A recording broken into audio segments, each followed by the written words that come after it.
Voyager seul? L'idée paraît non réalisable pour certaines personnes. On met du temps à franchir le pas, mais une fois qu'on est en route de retour, on n'a qu'une seule envie, c'est de repartir. Que vous soyez quelqu'un d'introverti qui a besoin de rester seul, ou vous êtes une personne très sociable et vous souhaitez être entouré par d'autres personnes et faire des rencontres. Voyager seul est un mode de voyage très enrichissant. Dans cette vidéo, nous allons voir les bienfaits du voyage seul ainsi que des conseils très pratiques afin de rendre cette expérience très utile. Voyager seul offre souvent des moments de calme et de réflexion. C'est une excellente occasion de mieux se connaître, de prendre du recul par rapport à sa vie quotidienne et de réfléchir à tête reposée sur ses objectifs et aspirations, et c'est aussi l'occasion pour faire des activités solitaires telles que lire, écrire ou méditer. Autonomie et indépendance. Voyager seul vous donne l'opportunité de prendre vos propres décisions sans avoir à tenir compte des préférences ou des opinions des autres. Cela renforce votre autonomie et votre capacité à résoudre des problèmes de manière indépendante. Développement de compétences sociales. Contrairement aux voyages en groupe ou en famille, les voyageurs solos sont souvent plus ouverts aux rencontres avec les habitants et d'autres voyageurs. Vous pouvez créer des liens sociaux plus facilement, établir des amitiés internationales et partager des expériences uniques avec des personnes de différents horizons. Sortir de sa zone de confort. Une zone de confort est définie comme un endroit ou une situation dans laquelle vous vous sentez toujours à l'aise et en sécurité, mais cette situation n'est pas gratifiante. Vous êtes coincé dans une bulle qui vous empêche de grandir, d'apprendre.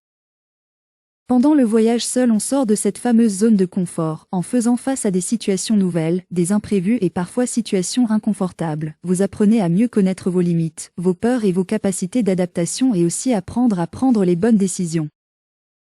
Ces expériences offrent la possibilité de vivre une croissance personnelle. Confiance en soi. Surmonter les défis rencontrés lors d'un voyage en solo va renforcer considérablement la confiance en soi. Prendre des décisions et apprendre à gérer les imprévus, résoudre des problèmes de manière indépendante peut contribuer à développer une plus grande confiance en ses propres capacités.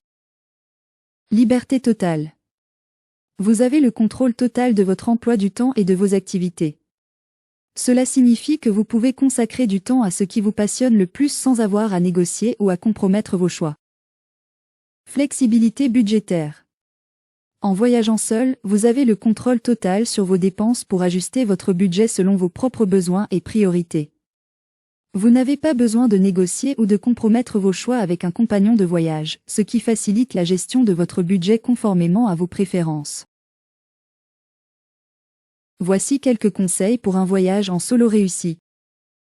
Restez connecté avec vos familles et proches, gardez vos proches informés de votre itinéraire et de votre progression. 3 objets principaux à éviter de perdre: votre passeport, votre smartphone et votre argent. Assurez-vous d'avoir une assurance voyage. L'assurance voyage est essentielle en cas d'urgence médicale, de perte de bagages ou d'autres imprévus. Vérifiez que votre assurance couvre bien tous les aspects de votre voyage. Gardez avec vous les copies de vos documents ou les photos sur votre smartphone, tablette ou laptop. En résumé, le voyage en solo offre une opportunité unique de croissance personnelle, de découverte de soi et d'acquisition de compétences précieuses. C'est une aventure qui peut aider à repousser les limites personnelles et à sortir de la zone de confort, favorisant ainsi le développement personnel.